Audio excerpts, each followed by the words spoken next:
البسطرمة معظم الناس بتحبها. يا ترى بقى هي لحوم صحية 100% ولا بتعتبر من اللحوم المصنعة اللي لازم نقللها؟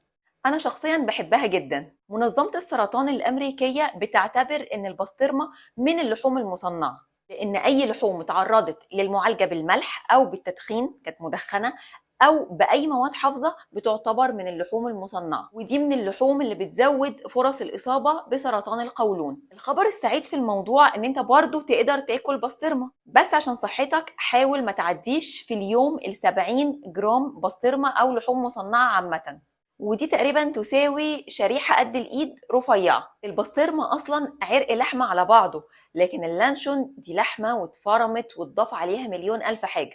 يبقى نصيحتي ليك ان كل ما اللحوم عدت بمراحل تصنيع اكتر كل ما بقت اخطر على صحتك.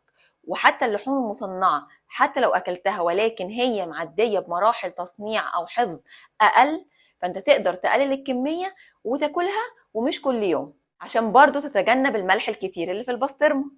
انا شخصيا بحب البسطرمة وباكلها بس مش كل يوم. انت إيه نظامك بقى؟